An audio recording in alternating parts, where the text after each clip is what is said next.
This is the Monteverde Emotions Ink collection, and it is an amazing thing, friends.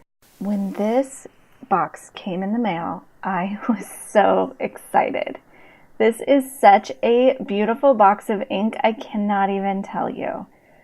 It has this gorgeous cover, and then you open it up, and inside there are all of these bottles of ink, and each one has an emotion assigned to it. It's the coolest thing. So I already took the boxes off of most of these inks, but when it came, each ink came in one of these clear plastic boxes, and inside it included a little insert that talks about that emotion. So the red one is love, and this talks about a description of what love is, what it means, and why this color fits that. I actually think the coolest thing that you can do with this too is that you could find an emotion or an energy that you're kind of wanting to ponder and think on, maybe something you're trying to build up in yourself, and then pick that color, look at the booklet, read it through, and then while you're working on whatever project, you're working in a color that's going to kind of breed that mood. For me, that is just the coolest thing in the world. So, of course, as soon as I got these, I had to pull them out of the box and swatch out the colors, because who doesn't want to know what color love is, or kindness, or wisdom? I don't know. To me, that's just so fun. Each color just comes down so vibrant and bright, and it didn't fade as it dried. You can also play with water to affect how dark a color comes out or how light a color comes out. Of course, not everybody is going to want to dip right into their fountain ink bottles, but since I know that I'm going to be using a brush with this all the time, I decided this would probably be the easiest way to not make a ginormous mess.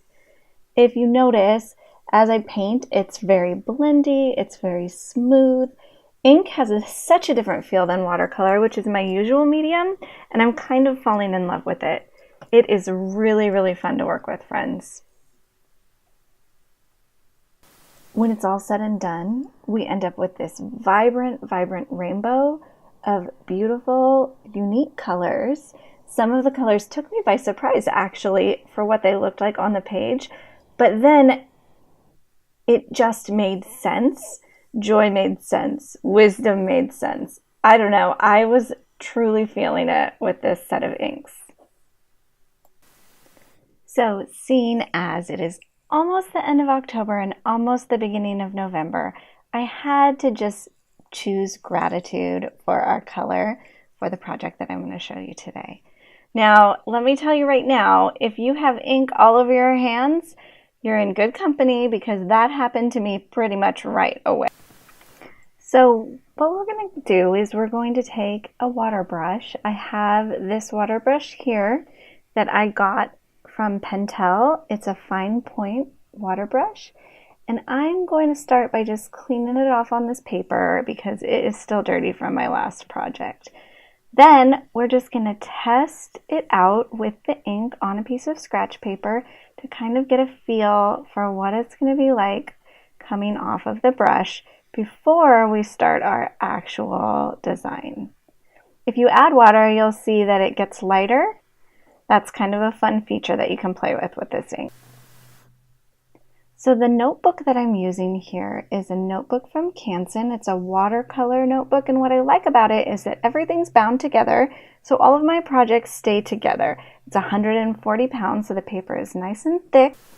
And thick paper means that it can take water, it can take paint, that it's not going to warp while I work. This notebook is great for all of your watercolor practice and play. Now, trust me when I tell you right now, before you start any lettering project, grab a pencil.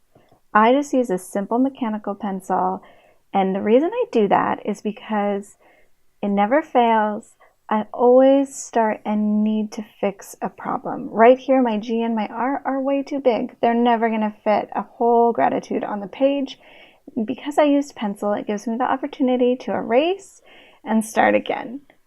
So before I start this time, I'm going to think about the page, I'm going to think about how many letters, and I'm going to make it fit way more effectively. And the reason I can do that is because I'm starting with a pencil. As I letter, I always think about things like filling up empty space, ways I can make my word a little bit more interesting. I'm going to bring some of my lines down lower than they might actually go. I'm going to connect some of my top lines here to keep it really interesting. When I go over it, it is not going to look exactly the same, but this gives me a foundation for something that I know works. Once I have a word all penciled in, then I get the opportunity to go through and fix problems, make certain lines look more interesting or more fun. I'll erase things that aren't working for me. A lot of times I'll try to make something a little bit more swoopy or a little bit more exciting, and then I erase the extra lines so that I know what I'm working with. Another really key thing is to go through and lighten your lines after you've penciled it in so that you don't have to do as much erasing at the end of your project.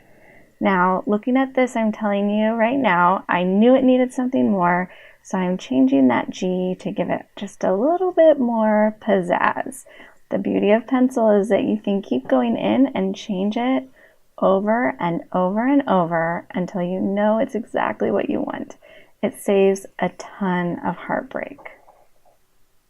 Now we just want to go in and clean up our mess so that we don't get little pencil shavings in our ink as we're working on our final project. Now we're ready to actually bring out our water brush and start playing with some ink. A water brush works by holding water in the reservoir. When you squeeze it, water comes out the end, which helps dilute your ink and slash or clean your brush. So before you take it to your page, take it to your scrap paper and test it out so that you feel ready to start lettering that word. Then you just got to be real brave and get in there. Remember, the way that brush lettering works is that on an upstroke, you're going to do a lighter line by pulling your pen up slightly, and on a downstroke, you push it down for that thicker line. It's really helpful to get on a page and just practice that stroke so that you can get as smooth and clean as possible. So I'm going in and I'm just starting to ink my letters, following my guidelines ever so slightly. Sometimes when it's hard to do an upstroke because it's big and loopy like that, I will just come from the top and just keep it light and remember that that's actually an upstroke. Little insider tip, because a really tall upstroke, well, for me, is challenging to do. One of the beautiful things about this ink on a piece of watercolor paper is that it's so dark and rich, yet you can go over and fix your lines and clean things up without it being obvious that you went over it twice. The color is so beautiful and opaque that you will find it's really forgiving. I'm realizing here that in order to letter the rest of my word, my hand is going to have to sit on that tail of the G. So I'm pulling out my heat tool and I'm drying it off and testing it with my hand just to make sure it's safe.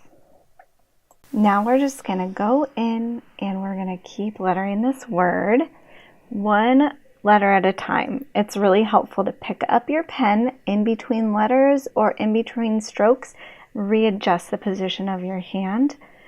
I'm looking at the spacing. I'm thinking about how low I can go with letters to keep it interesting and fill in all those blank spaces. This is the point in time when I always end up diverting from my pencil lines a little bit. But the pencil helps keep me on track so I know where I'm supposed to be and what I need to do. One of my favorite things I'm finding about this ink is just the way that I can go back over a line and fix a mistake while it's still wet, and it just comes out so smooth. I don't have any markers or watercolors that give me quite that same effect, and I find the dry time to be just perfect for what it is that I'm trying to do here.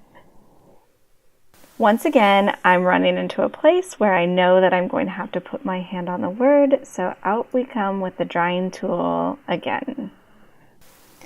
So as I finish these last few letters, I'm going to speed it up for you so that you don't have to watch me do every single bit. But notice I grab my scrap paper to practice over and over. It helps so much just to take the time to do that, to take your time to move slow, use your pencil, and then just enjoy the process.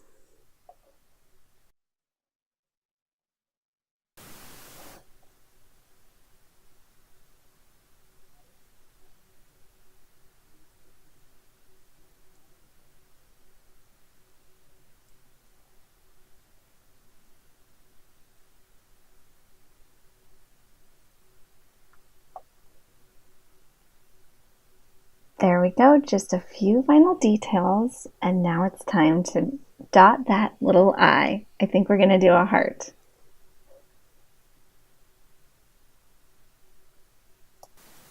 There you have it. It is all done.